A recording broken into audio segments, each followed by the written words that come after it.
The first hit landed before anyone spoke. Sergeant Ronan Brick Callahan's fist slammed into Dr. Elijah Vanguard's jaw with a sound that cut through the Chicago wind, sharp and brutal. Blood sprayed across the American flag hanging above the 19th District gate, staining its white stripes a deep red. The officers behind him laughed as if violence were a sport. Callahan grabbed Eli by the collar, his breath thick with whiskey. "You think you can walk up here like you own the place?" he barked. Officer Lena Moreau lifted her phone, camera already rolling. "Southside cleanup, live and unfiltered," she said, smirking at her screen as comments began to flood in. Ortiz knelt, pretending to search Eli's pockets but slipped 2 small packets of heroin into his coat. The rookie, Jamal Hayes, froze in disbelief, his brown eyes darting toward Eli, blinking a coded SOS in Morse. Eli didn't move. He didn't shout. He didn't even flinch. He simply stood there in the cold, blood trailing from his lip, eyes steady on Callahan. Behind that calm stare, his contact lens cameras captured every frame, and the AI embedded in his watch uploaded it all directly to Quantico, to the men around him. He looked like an unarmed black man out of his depth, to the Bureau. He was a silent witness collecting everything they needed to burn the blue wall to the ground. Before diving into this story, where are you watching from? Drop it in the comments below. And if stories like this move you, hit subscribe and give this video a like now. Let's go back to that freezing Chicago morning where justice began with a single punch. Callahan's boots crunched on the salt-stained pavement as he stepped closer. "You got a name, pretty boy?" he said, sneering. Eli's silence only angered him more. The officer's hand shot out, gripping Eli's chin, forcing his eyes upward. "You hear me talking to you?" Another hit came, across the face this time. The slap echoed off the concrete walls of the precinct. Blood splattered on the snow. Lena's laughter filled the air. "He bleeds easy," she said, angling her phone for a better shot. "Maybe the internet will teach him how to respect a badge." Her feed surged past 80,000 viewers in seconds. Ortiz opened Eli's wallet, flashing a platinum card and a thick stack of cash. "Drug dealer," he announced. "Got him." He shoved another bind into Eli's pocket for good measure. Jamal's throat tightened, his breath quick and uneven. He wanted to speak but couldn't. His body trembled, but his eyes stayed locked on Eli's, searching for direction. Eli gave him one small nod. It was enough. The wind bit hard now, snow dusting Eli's shoulders. He could taste metal in his mouth. Callahan leaned close, voice low and venomous. "You die here. Nobody cares. We'll write it up. We'll move on." He pressed his thumb into Eli's cheek, forcing him to face the flag. "This is my country. You hear that?" Eli met his gaze and finally spoke, voice calm but cold. 90 seconds. Callahan frowned. "What?" Eli's lip curled in a faint, bloody smile. "You've got 90 seconds left."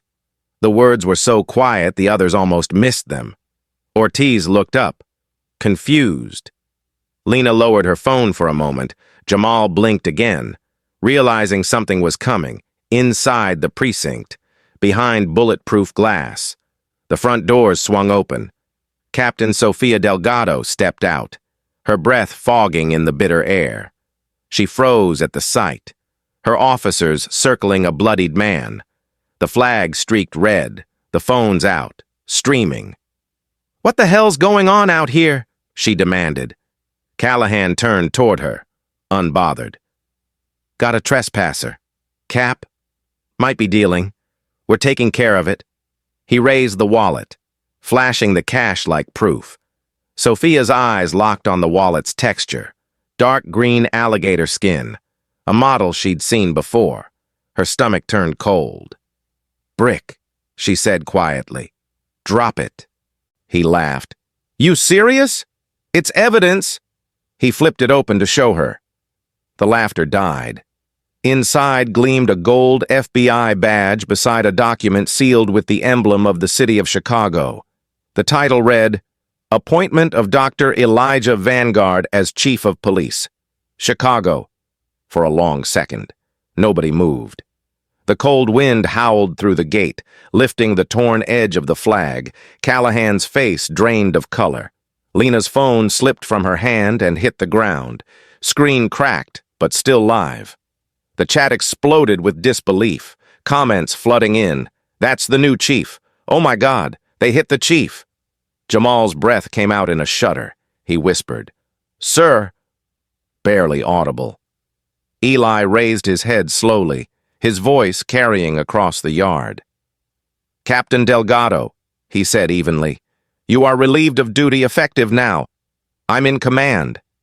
Sophia blinked, then nodded, her voice shaking.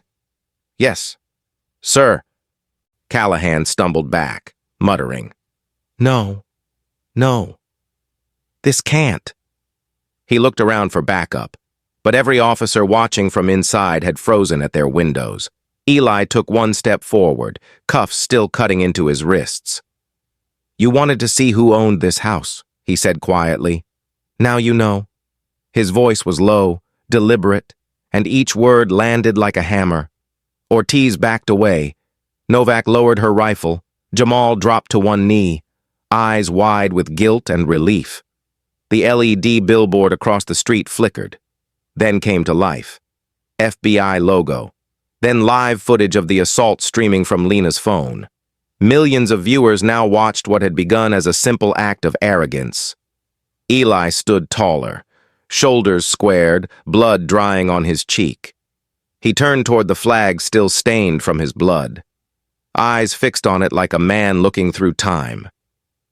This flag bleeds today, he said softly, his voice steady despite the pain. So it won't bleed tomorrow. The words echoed off the concrete, caught by every microphone and camera. For a moment, even Callahan stopped breathing. He looked at the man he'd just beaten, realization dawning too late. The ring on his hand, engraved with BW-19, slipped off and rolled into the gutter. Then came the hum of engines. Across the street, two unmarked SUVs appeared, their windows tinted black, doors opened in unison. Federal agents stepping out, weapons lowered but ready. Drones lifted overhead, scanning the scene. The live stream audience shot past 2 million. Reporters began calling the precinct switchboard, demanding statements. Chicago's airwaves lit up in chaos. Callahan stumbled backward, voice breaking. You set us up?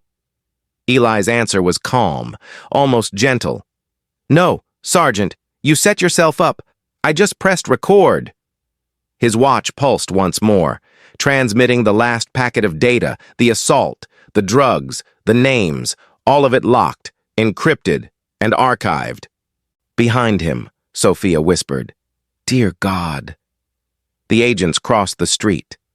Lena was crying now, trembling as her phone continued to stream, her viewers watching her unravel in real time. Jamal stood, silent tears streaking his cheeks. Ortiz and Novak dropped their weapons, their faces hollow. Eli turned toward them one last time. His shirt, once white, was now streaked with crimson. You wanted to know who I was, he said, but you never asked what I came here to do. He looked at the flag again, then back at Callahan. I came to end the wall you built. And as the agents surrounded them, the sirens began to rise across 63rd. The live stream counter hit 3 million somewhere, in offices and homes across America. People stopped scrolling and stared. They had just watched the moment the blue wall cracked, and the man who broke it didn't need to shout. He just stood there, silent, as the city began to change for 11 minutes. Dr. Elijah Vanguard said nothing. The cold air stung his face. Blood dried along his jaw, and the wind carried the metallic scent of his own patience. Around him, chaos pulsed, the officers shouting, the hum of drones above, the murmurs from a growing crowd, but inside Eli's mind, Everything slowed. He was diagnosing a system, not reacting to it. He cataloged each detail with clinical precision. Sergeant Callahan's right hand trembled slightly between gestures. Withdrawal symptoms. The gold BW-19 ring had fine scratches along the edge. A family heirloom, worn smooth from years of violence. Officer Ortiz's hands twitched near his pocket every few seconds. A nervous tick of guilt. Lena Moreau's phone was cracked, but still streaming. Her audience surging past 3 million. Her pupils were dilated. Adrenaline, fear, shame. Rookie Jamal Hayes stood rigid, eyes darting between the ground and Eli. His lips pressed tight, a single bead of sweat cutting down his cheek despite the cold. Eli caught it all. Every micro-expression, every hesitation, feeding into the recording from his contact lenses. The AI watch on his wrist continued silently parsing speech patterns, body angles, heartbeat irregularities, building profiles in real time. This wasn't a fight anymore. It was evidence gathering at the molecular level. Callahan barked at Ortiz to shut down the live stream, but Ortiz only hesitated. "Sir, it's still mirrored to her cloud," he stammered. Callahan's face turned a deep shade of red. "Then smash it," he yelled, kicking at the phone on the ground. The screen cracked further, but the image remained clear. Blood, cuffs, and the flag overhead. Somewhere in Quantico. Technicians were already syncing the feed, sealing the data chain. Eli's plan was unfolding exactly as he'd designed, exposure through their own arrogance. He could feel the clock ticking inside him, precise, mechanical. Every beat of his heart was a metronome counting down the end of the blue wall. Lena wiped her nose, trembling now that she understood who stood before her. "Sir, I didn't know," she whispered. "We didn't know you were." Eli cut her off softly, voice calm. "You didn't need to know who I was to know what was right." The words landed like a hammer wrapped in silk. She looked away, eyes wet. Jamal glanced up briefly, meeting Eli's gaze again, blinking once. Eli nodded, subtle and deliberate. The young officer's breathing steadied. He understood. He was still useful. Eli had spotted the smallest tremor earlier, the blink pattern that spelled SOS, and recognized it as the desperate code of a trapped man. Now he saw more, fear, but also conscience. Jamal would be the hinge between two worlds, the corrupt order collapsing, and the new one rising. Callahan tried to reassert control. "Enough of this show," he snapped, pacing like a caged animal. "Captain Delgado, I want these clowns cuffed and out of my sight." But Sofia Delgado stood motionless, tablet glowing in her hands. On the screen was Eli's file, Elijah Vanguard, Ph.D. in criminology, former FBI Counter-Corruption Division, awarded Medal of Valor, dismissed after whistleblower exposure of Project Scepter. She looked up, eyes full of a quiet storm. "Brick," she said, voice low. "You've just assaulted your new chief." The sentence dropped like a verdict. The other officers froze. Eli finally straightened, rolling his shoulders against the cuffs. His white silk shirt, stiff with dried blood, clung to him like armor. Callahan's jaw clenched. "You think some fancy badge makes you untouchable? You're in my district. Vanguard. My rules." He stepped close again. But the swagger was gone, replaced by the shaky bravado of a man realizing his kingdom was already burning. Eli tilted his head slightly, his tone measured. "Your rules," he said. "Put cocaine in the evidence vault, heroin in innocent men's pockets, and bodies in the lake. Those rules end today." The color drained from Callahan's face. Ortiz muttered. "How could he know that?" Jamal swallowed hard, whispering. "Because he's been watching all of us."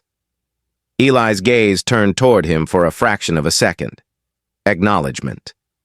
The silence stretched until even the flag above them seemed to stop moving. Then a sharp chirp came from Eli's watch, an encrypted signal confirming uplink. Within seconds, data from the precinct's internal servers began transferring to an FBI relay satellite. Passwords, logs, evidence photos, all decrypted by a Trojan Eli had embedded weeks ago. He hadn't come unarmed. He'd come wired into the heart of the fortress. His voice broke the stillness.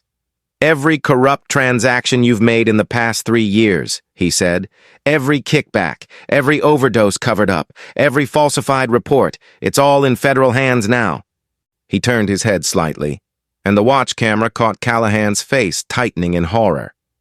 "You called this your house. Sergeant, congratulations. The foundation just collapsed." Lena began to sob quietly, the reality sinking in. "My father, he's Senator Moreau. He'll fix this." Eli looked at her, eyes colder than the wind. "Your father is already under federal review. The same wiretaps that caught your captain caught him laundering money through the police union fund." Her mouth fell open. She stepped back, shaking her head, whispering, No, that can't be true." But it was. Her live stream had already reached him, and within minutes the senator's office would be trending beside hers. Callahan's fury turned to desperation. "You set us up," he hissed. Eli didn't blink. "No, you exposed yourselves. I just gave you the mirror." Callahan lunged, but Sophia moved first, stepping between them. "Don't," she said firmly, her voice breaking. "It's over. Brick. You don't understand what's coming." She turned toward Eli. "Sir, orders?" He met her eyes, the old partnership between them flickering back to life for a brief, human moment. "Secure the perimeter," he said softly. "No one leaves this block." Ortiz raised his hands, whispering, "You don't have authority to." "I have all the authority I need." Eli interrupted. "And if you doubt it, look up." Overhead, 3 FBI drones hovered in formation, lenses glinting in the weak daylight. A low murmur rippled through the gathering crowd beyond the barricades. Someone shouted, "They're arresting cops!" Cameras turned, phones lifted. The fortress of silence that had protected the 19th District for years was crumbling under a single morning's truth. Eli's jaw tightened as he studied the faces before him. Some terrified, some hollow, some quietly relieved. He'd seen that expression before, in other cities, other takedowns.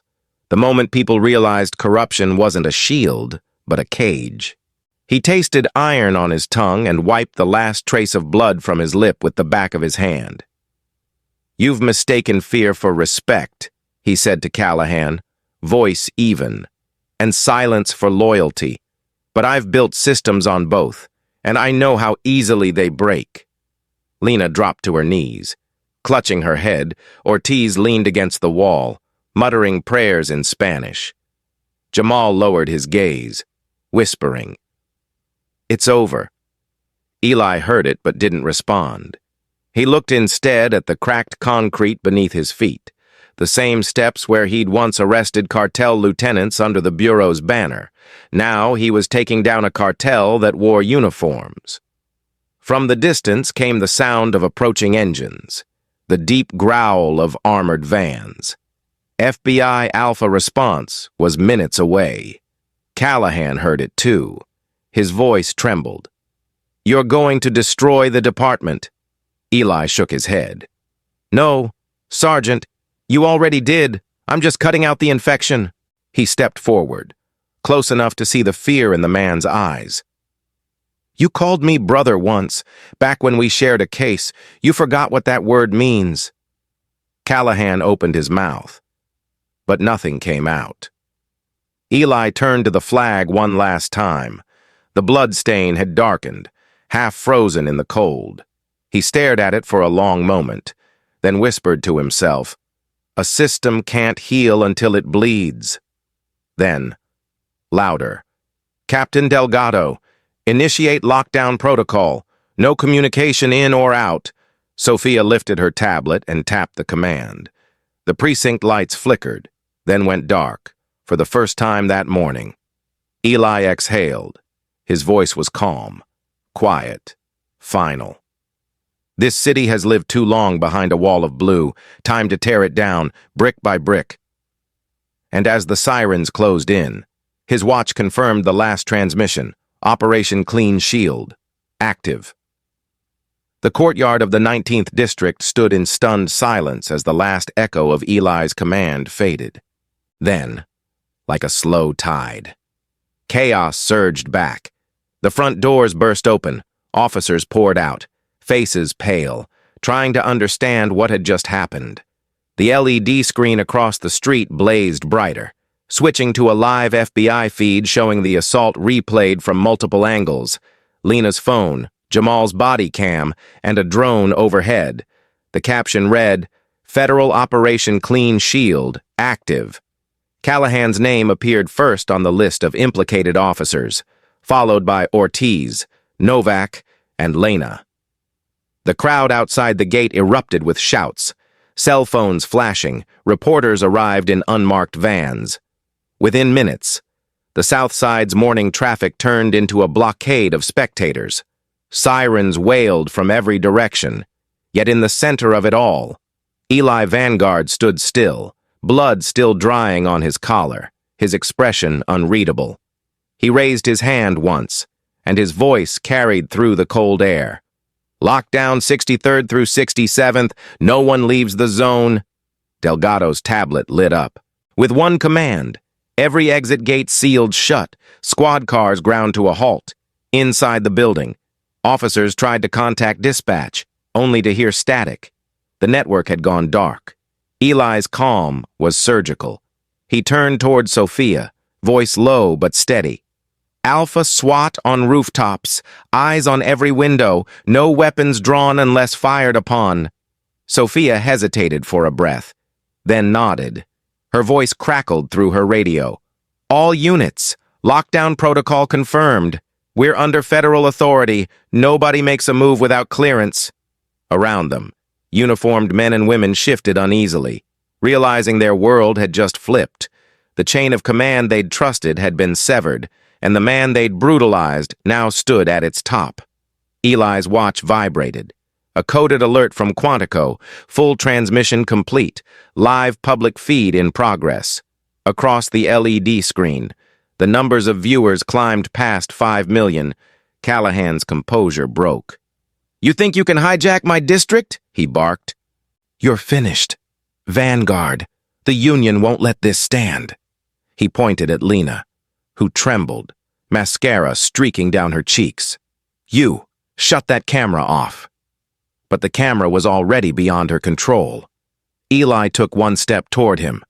"Sergeant Callahan," he said, voice level. "You're under arrest for felony assault, civil rights violations, narcotics trafficking, and conspiracy under color of law." Callahan's jaw clenched. "You can't." "I just did." Eli's words cut like glass. He looked at Sophia. "Captain Delgado, take his weapon." Sophia hesitated for only a second before stepping forward. "Ronan Callahan," she said quietly, "place your hands on your head." For the first time, Callahan looked small. The crowd's roar echoed through the iron gates. Cameras zoomed in. He dropped his gun belt to the ground and raised his hands. Sophia cuffed him while Eli recited the Miranda rights in a calm, unwavering tone. "You have the right to remain silent." His voice echoed against the walls. Ortiz's lips quivered. Novak lowered her rifle, setting it on the ground. Lena wiped her eyes. Shaking, Jamal, still trembling, stepped beside Eli, whispering, "Sir, what now?" Eli didn't look at him. "Now," he said. "The truth gets loud." On the LED wall, the feed split into 4 quadrants. One showed Callahan being cuffed, another displayed internal precinct footage, officers stuffing duffel bags into lockers, flushing drugs, smashing phones. Every camera in the building had been remotely activated by Quantico. The operation wasn't just an arrest. It was a cleansing. 2 years of surveillance, Eli murmured. 300 hours of body cam data, wiretaps, and confidential ledgers. Today it all surfaces. He looked up as a news drone swooped low overhead, capturing his face, bruised, bloodied, resolute. Let the city see what justice looks like. Suddenly, a crack split the air. The sound was sharp, metallic. A bullet slammed into the asphalt inches from Lena's feet, shattering concrete. She screamed and dropped to the ground. Officers dove for cover. Eli didn't flinch. His head snapped toward the rooftops. "Sniper!" someone shouted. Another shot rang out. This one struck Lena's phone, blowing it apart in her hands. Sparks scattered. She screamed again, clutching her hand. Eli raised 2 fingers to the sky, a silent signal. 3 FBI drones spun upward, triangulating the shot. Sophia barked into her radio. "Alpha team, find the shooter, northeast quadrant." Within seconds, 2 bursts of return fire echoed, then silence. "Target neutralized," a voice confirmed through her earpiece. The air went still again, save for Lena's sobs. Eli walked over, knelt beside her, and picked up the shattered phone. He wiped the blood from her fingers with his sleeve. "You're alive," he said quietly. She looked up, confused. "Why help me?" He met her eyes. "Because you filmed the truth, even if you didn't mean to." Her tears mixed with the snow. Behind them, Jamal was crying silently too, shoulders shaking. "I didn't want this," the rookie murmured. "They made me lie. They said my mother." Eli laid a hand on his shoulder. "You did what you could. That's enough for now." Jamal looked at him like a child seeing light for the first time. Callahan, cuffed and kneeling, spat blood into the snow. "You think this ends with me?" he snarled. "You have no idea who you're dealing with. You can't clean what's in the blood." Eli straightened, his expression hard. "Then it's time to drain it." He turned toward Sophia. "Transfer him to the holding cell. Ortiz, Novak, Moreau too." Ortiz stammered. "Sir, please, I was just following orders." Eli's eyes cut to him like a blade. "So did everyone who ever destroyed a life and blamed the uniform. The uniform isn't your shield anymore, it's evidence." Ortiz dropped his head. Defeated. The news choppers hovered closer now, their spotlights slicing through the cold air. Thousands watched from behind barricades. Chicago had seen riots, protests, corruption trials, but never this. Never the public humiliation of its own guardians. Sophia's radio crackled again. "Quantico to Vanguard. Federal warrants confirmed. Proceed with full lockdown and transfer protocol." Eli pressed his earpiece. "Acknowledged. Execute Phase 2. Within minutes, armored vans rolled into view. Engines rumbling. Federal agents in black jackets fanned out, taking control of the perimeter. Eli stepped forward as the crowd roared. Cameras zoomed in as he raised the tattered flag that hung from the pole, the same one stained with his blood. "This flag," he said, voice deep and resonant, "isn't for those who hide behind it, it's for those who stand beneath it." He held it high, and the wind caught it, snapping it clean in the gray morning light. The image filled every screen across the city. Inside the building, old guard officers watched from the windows, men who had served under Callahan's uncle, who had profited from silence. They saw the handcuffs, the federal agents, and the man in the blood-stained silk shirt taking command. One by one, they turned away, faces pale, realizing the era was over. Sophia rejoined Eli, standing beside him on the steps. "You really planned all this?" she whispered. "Every frame," he said quietly. "They wanted a show. I gave them one." Callahan was hauled to his feet by 2 agents, wrists chained. The gold ring slipped again from his finger, clinking against the pavement. He looked back once, eyes hollow, voice cracking. "You'll regret this. Vanguard, you can't fight the wall." Eli's reply was quiet but final. The wall fell the moment you hit me. Callahan's breath caught, and he lowered his gaze. The agents led him away, boots echoing on the concrete. The crowd shouted, some cheering, others cursing. But Eli didn't react. He simply turned to the flag still fluttering in his hand and whispered, "This is where it starts." As the convoy rolled out and the gates of the fortress closed behind them, the LED screen showed one last image. Callahan's mugshot beside the words, "Operation Clean Shield, Phase 1 complete." Eli looked out over the sea of faces, then back at the building that had once been the heart of corruption. For a brief second, the wind fell silent. Then the chant began, rising from the crowd, low at first, then louder. "Vanguard! Vanguard!" It rolled down Halstead like thunder. Sophia glanced at him, smiling faintly. "You realize they just made you a symbol?" He looked down at his blood-stained shirt and the scar along his neck. "Symbols don't bleed," he said softly. "But men do." And with that, he walked back through the precinct doors, the red flag of his own blood waving behind him, as Chicago held its breath for what would come next. By 9 o'clock that morning, the intersection at 63rd and Halstead looked like the front line of a war. The air crackled with tension, the metallic scent of gun oil and snow mixing under the gray sky. Sirens echoed through the canyons of brick and steel, and the sound of rotor blades trembled above the rooftops. 3 helicopters circled, 2 marked FBI, 1 from Channel 7 News.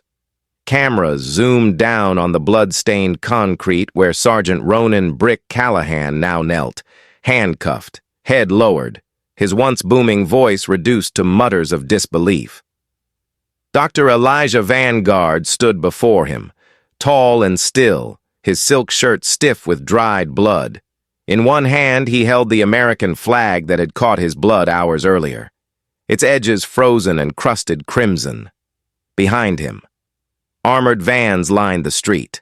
Dozens of federal agents fanned out in formation. Reporters shouted questions. Flashes popped. Drones buzzed. Eli didn't flinch. He lifted the flag slowly, let it catch the wind, and then said, calm and clear, "Lockdown 63rd through 67th. No one moves until I say..." Captain Sofia Delgado relayed the order through her tablet. Within seconds, barricades slammed shut and SWAT teams took positions on rooftops, over police radio channels. Static replaced sound.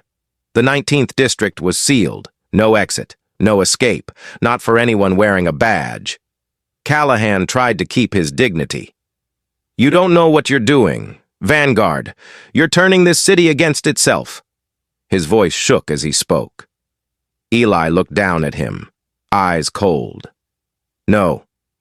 Sergeant, you did that the first time you planted drugs on a kid to make quota." His tone carried the weight of evidence, not anger. Today the city just gets to see it happen in daylight. He turned slightly to face the cameras. "This is not a takedown," he said.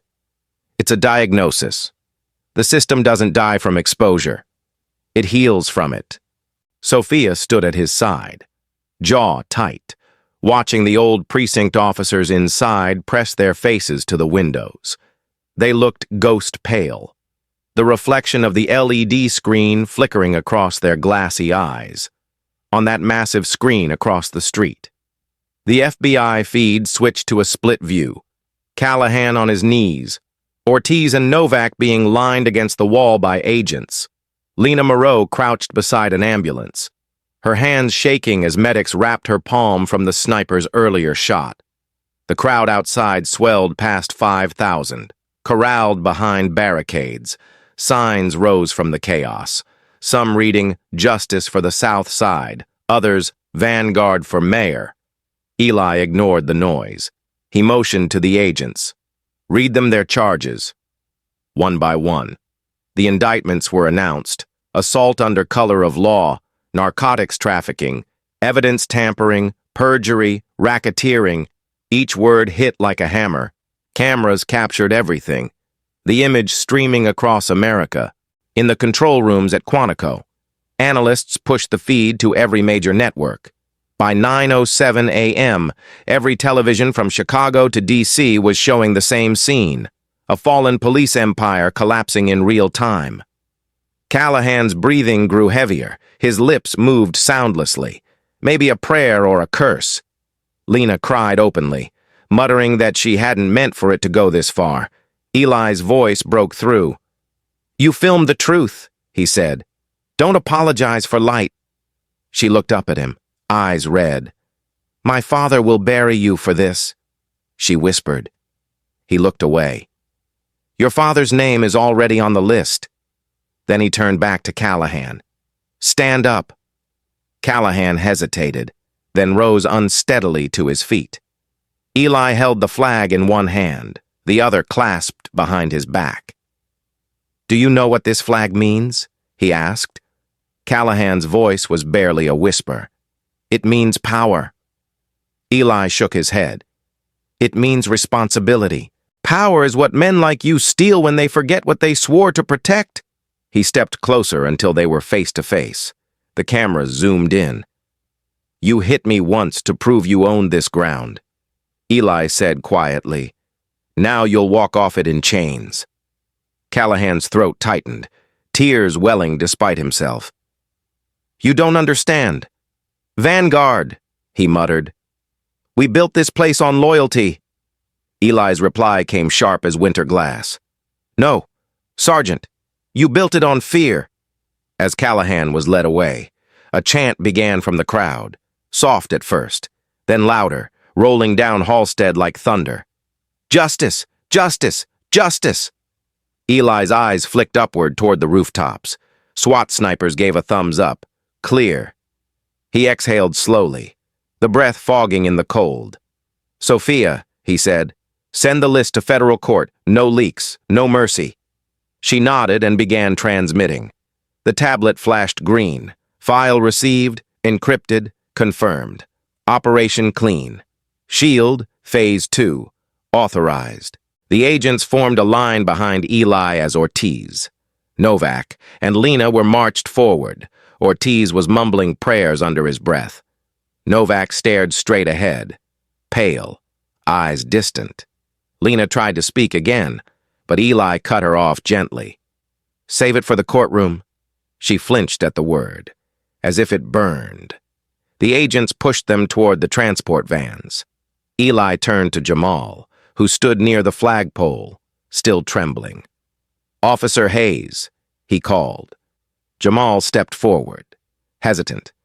"Sir?" "You're the only one here who remembered what the badge is for," Eli said. "You stay by my side until this is over." Jamal's throat worked hard as he nodded. "Yes, Chief." The title hung in the air, for the first time that day. Eli allowed himself a breath of humanity. At 9:20, the lead agent signaled, "Convoy ready?" Eli nodded. "Move." The gates opened with a metallic groan, and the convoy rolled forward. 6 black vans, escorted by federal cruisers. The news choppers followed overhead, beaming the live feed to millions. Chicago had seen scandals before, but never like this. Never its own police kneeling in chains beneath the flag they had defiled. The image froze itself into history as the vehicles rolled out. Sophia turned to Eli. "You realize what comes next, don't you?" He looked at her, eyes heavy but calm. "The purge always comes before the healing." His gaze shifted back to the precinct facade. "There's still rot in those walls. We'll dig it out." She nodded. "And after that?" He gave a small, tired smile. "After that, we rebuild." Then his earpiece crackled. "Vanguard, Quantico Command, we've intercepted encrypted comms. The Blue Wall Network's burning evidence across Districts 4, 6, and 9. Eli's jaw tightened. "How many hours before it's gone?" "Less than 2. He turned to Sophia. "Pull everything. Get every drive, every file, every locker key. Nobody leaves until it's clean. She relayed the order. Inside the building, agents began tearing through offices, yanking hard drives, boxing evidence. The noise rose like a storm. Doors slammed, radios crackled, metal clanged. Outside, the chants grew louder. Callahan was shoved into a van, still shouting through the open door. "You'll regret this! Vanguard, the city will eat you alive!" Eli didn't look at him. "Then let it eat what's rotten first." The door slammed. The convoy engines roared. The blood on the pavement had turned to dark ice. Eli looked down at his watch. 9:31. The second hand ticked steady, indifferent. He raised the flag one last time. The crowd fell silent. "This city's been bleeding behind walls for too long," he said, his voice carrying across the street, through microphones, into homes across America. "Today, the wall fell. Tomorrow, we rebuild what's left." He lowered the flag, the fabric snapping in the wind. And for a moment, the entire street seemed to hold its breath. For the next 72 hours, Chicago became a city held in suspended breath. The media called it the longest weekend since 1968, but for those inside the 19th district, it was something else entirely. A reckoning. The precinct, once known as the Fortress, was sealed off from the outside world. Federal command took over, and the building pulsed like an anthill under floodlight. FBI agents combed through every drawer, every locker, every hard drive.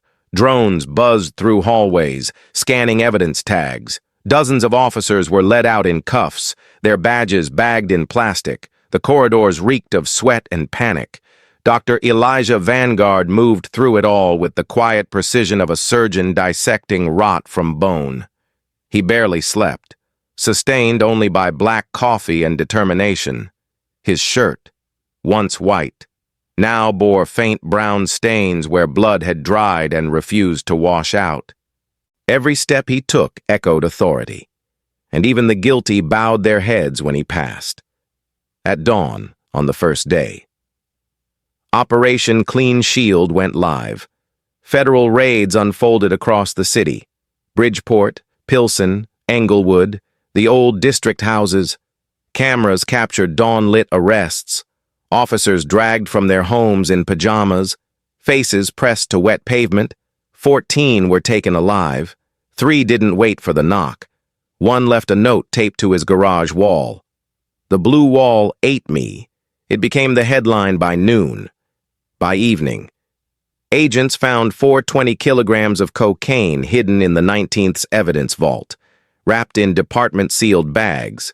News anchors stammered over the footage. Uniformed officers hauling duffel bags of narcotics out from under the words integrity, accountability, service. The hypocrisy was no longer rumor. It was documentary. Callahan broke first.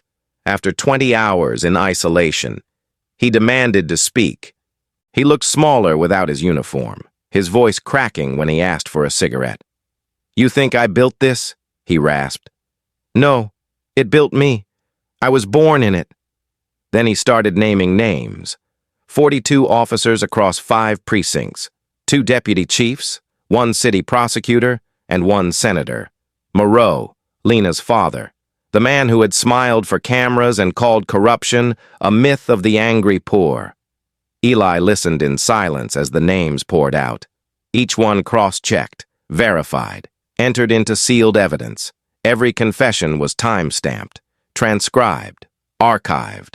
But there was one secret Callahan wouldn't reveal: the location of the vault ledger, the original log of every illicit transaction. "You'll never find it," he smirked. "It's buried with ghosts." When he laughed, Eli saw the faint glint of fear behind his eyes. He knew the ledger existed. He also knew time would make Callahan desperate. By the second night, exhaustion began to wear at everyone. Ortiz broke down during interrogation, sobbing that he'd planted evidence on more than 100 people. Novak confessed to 5 staged shootings. Lena sat in a corner of the holding cell, head in her hands, repeating her father's name like a prayer. Jamal Hayes, the rookie who had blinked SOS, sat beside Eli in the command room, reviewing footage frame by frame. "They made us think silence was loyalty," Jamal said softly. "But silence was just surrender." Eli nodded. "You learned faster than most." The young officer looked up at him, eyes red. "What happens to me now?" Eli studied him for a long moment before answering. "You'll testify, then you'll disappear. Witness protection. New name. New city." Jamal swallowed. "And you?" Eli smiled faintly, though his eyes carried the weight of decades. "I'll stay until this is finished. Then I start over too." At midnight, the city trembled again. A fisherman found a headless body floating near Navy Pier. Tattoos on the arm confirmed it. Officer Caleb Dunn, part of Callahan's inner circle. The coroner's report later showed his tongue had been cut out before death. The message was clear. Someone higher up was cleaning loose ends. Eli read the report in silence, then set it down.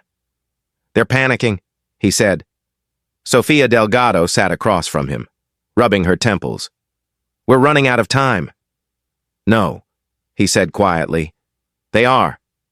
His tone carried the same calm certainty it always did, the kind that made everyone around him believe the chaos still had an order. The next morning brought something none of them expected. In the interrogation wing, Sofia stood in front of the observation glass, watching Callahan pace in his cell.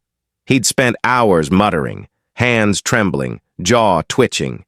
"He's unraveling," she said. "He'll talk." But when she stepped inside, Callahan's demeanor changed. He smiled, eyes cold. "You know your son?" he said softly.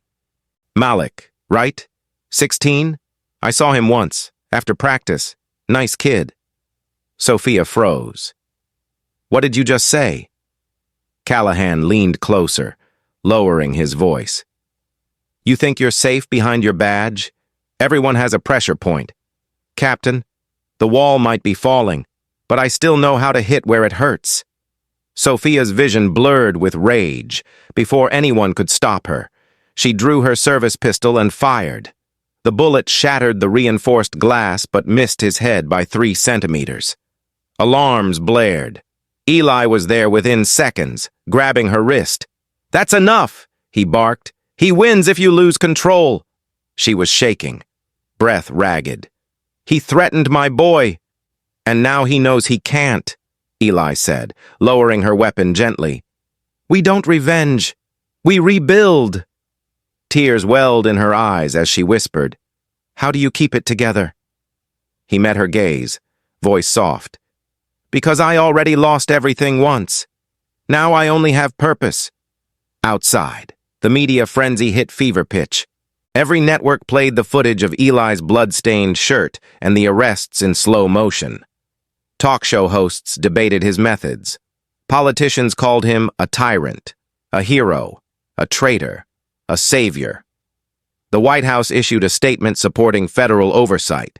Meanwhile, inside the 19th, agents worked around the clock. Hundreds of boxes were sealed and labeled. Evidence, Blue Wall Cartel. Eli oversaw every truck that left the building, each one escorted by armed guards to a federal facility. By the third night, the precinct was gutted, offices stripped bare, safes emptied, drives mirrored and shrink-wrapped in plastic. The building no longer looked like a police station. It looked like a crime scene, just after 2 a.m. on the final night. Eli stood alone in the main hall. The lights flickered overhead, casting his shadow long against the wall. The flag he had raised days ago hung framed behind him, dried blood still visible along the edges. He stared at it for a long time, the silence of the emptied fortress pressing down like a weight. Sofia approached quietly. "The trucks are loaded," she said. "It's done." Eli nodded. "Almost." He reached into his pocket and pulled out Callahan's BW-19 ring, the one that had rolled into the gutter. He set it on the steps beneath the flag. "Leave it there," he said. "Let it rust where it fell."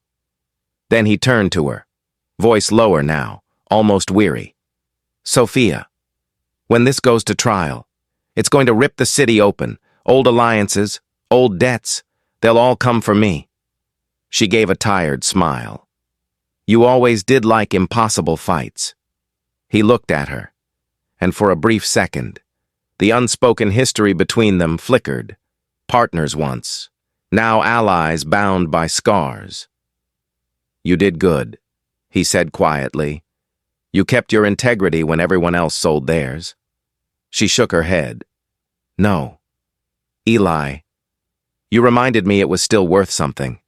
As dawn crept over the south side, the last truck rolled out of the precinct gate, federal seals locked behind it. Eli watched until the convoy disappeared into the morning haze. Then he turned and walked back inside, the sound of his footsteps echoing through the hollow corridors. The walls were bare now, the air heavy with the ghosts of what had been exposed. He touched the flag once more, his voice barely above a whisper. 3 days, he said to no one. That's all it took to bring down a kingdom.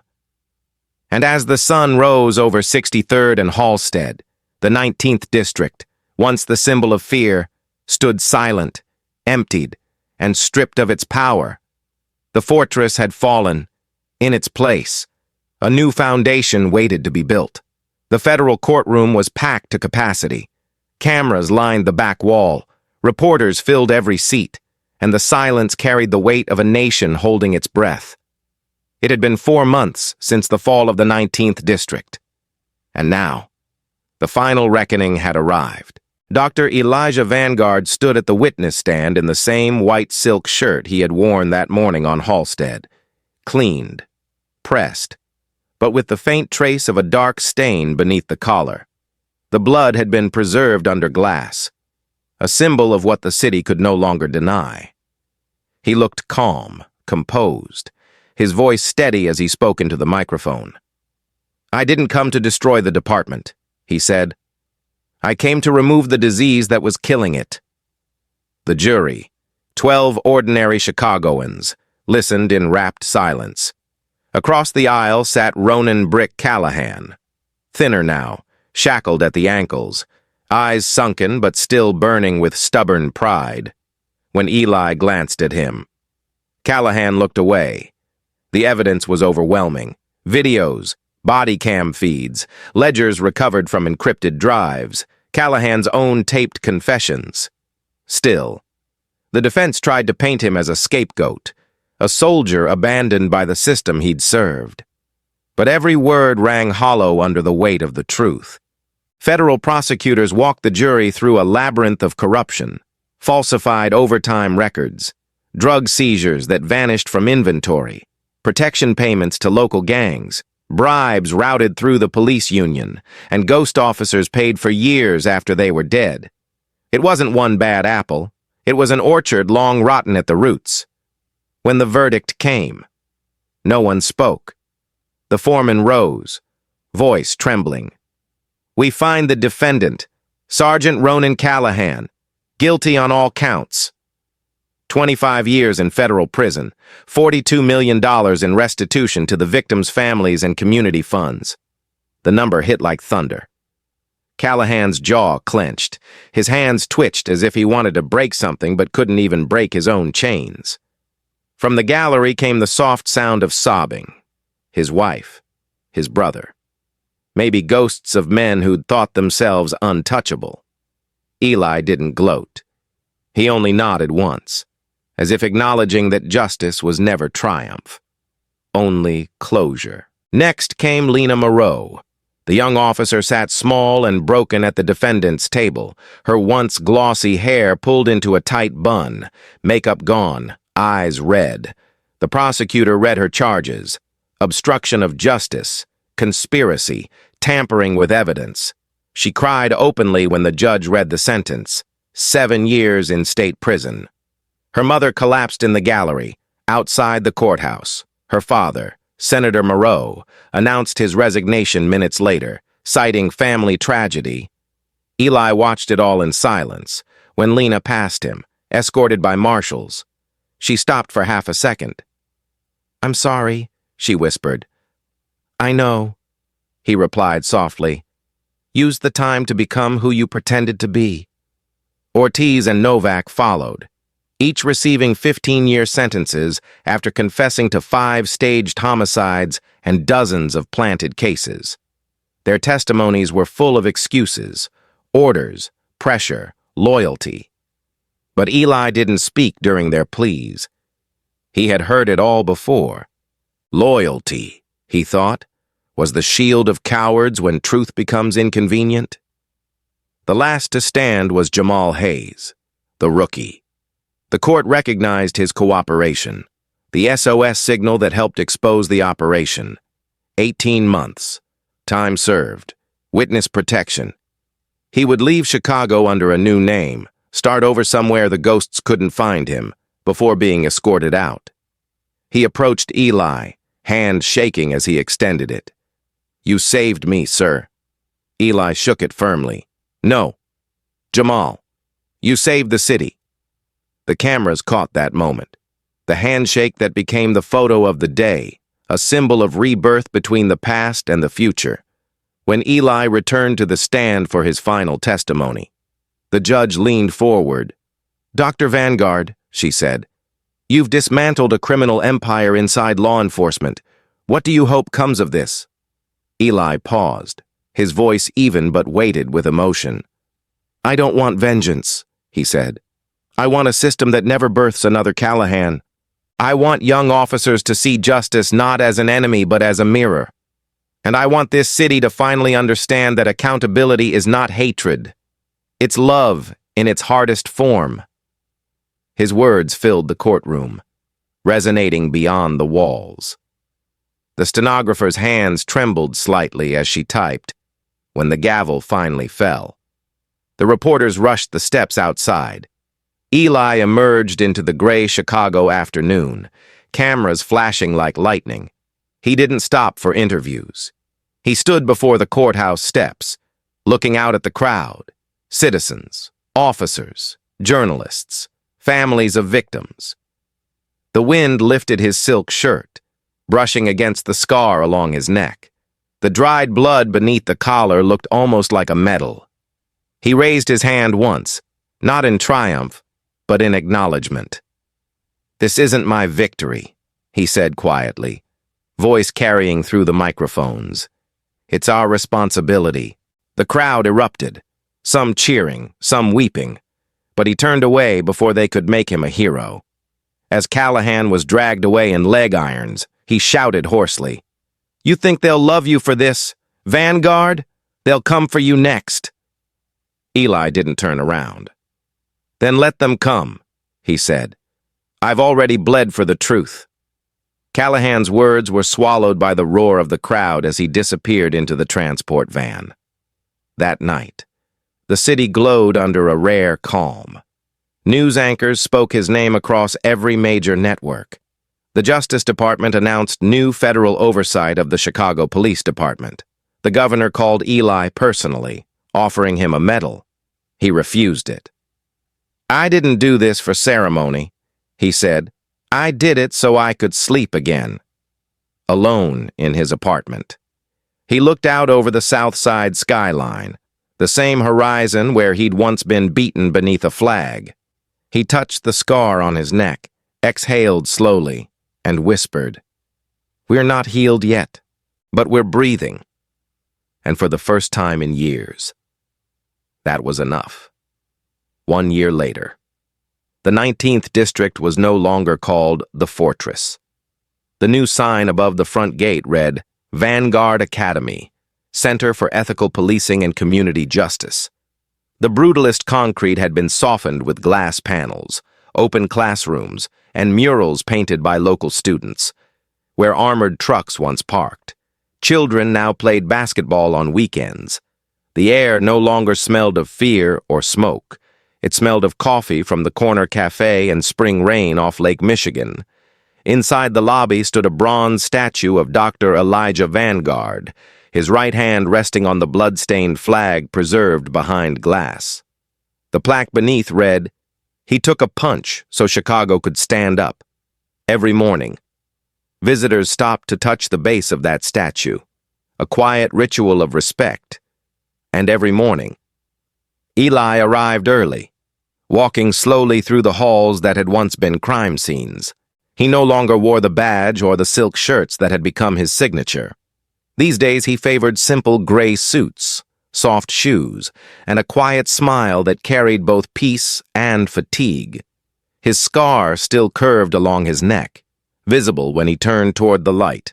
The academy had become a national model. Trainees came from across the country to study under programs Eli and Sofia Delgado built. Courses in bias deconstruction, digital transparency, and trauma accountability, instead of tactical drills. Recruits spent hours in classrooms with community elders, pastors, teachers, and survivors of police abuse. The motto engraved on the wall read, "Integrity before authority," on its first anniversary. The academy hosted an open house ceremony.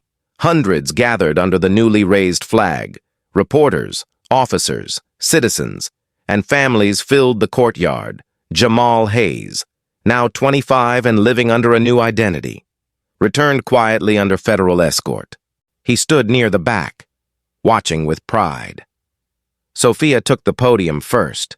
Her voice trembled as she said, "We lost our way once, but this city had the courage to follow one man's silence back to truth."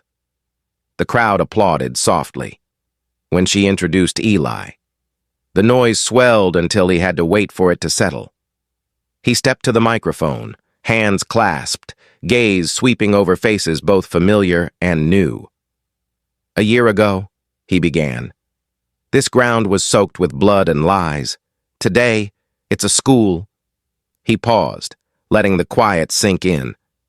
"Justice isn't revenge, it's repair. And repair starts when we stop pretending the wound isn't there." The words weren't shouted. They didn't need to be. The people leaned in, listening. After the ceremony, Eli walked the perimeter alone.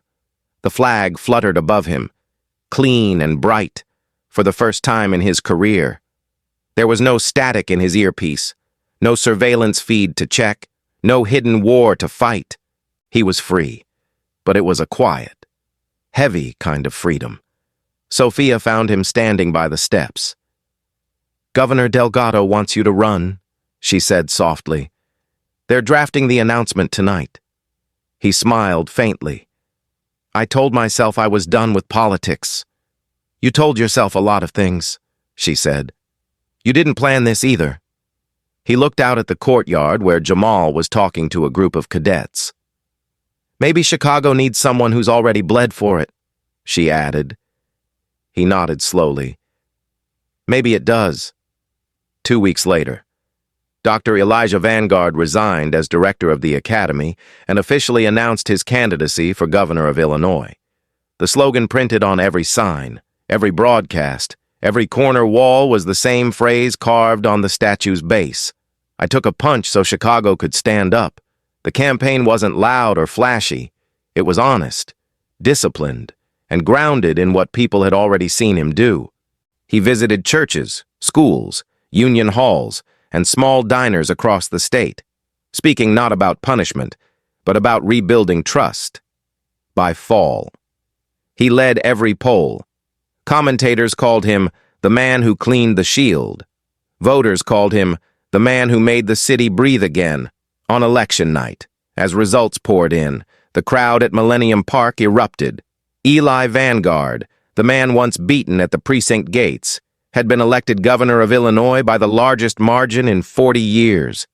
Sofia stood beside him on stage as confetti fell. His voice was steady when he said, "Tonight isn't about victory, it's about responsibility, the kind that doesn't vanish when the cameras turn away." The crowd roared. But even then, as the lights flashed, his eyes seemed distant, as though he could already sense the shadow of what lay ahead. 3 months later, in the quiet hours before dawn, the phone rang. Eli was alone in the governor's mansion, reviewing reports about statewide reform programs. He lifted the receiver. A voice, low, urgent, spoke on the other end. "Sir, there's been an incident." His hand tightened around the phone. "Where?" The answer came soft but final. "Springfield. The governor of Illinois has been assassinated." The line went dead. For a heartbeat, the world stood still. Then realization washed over him.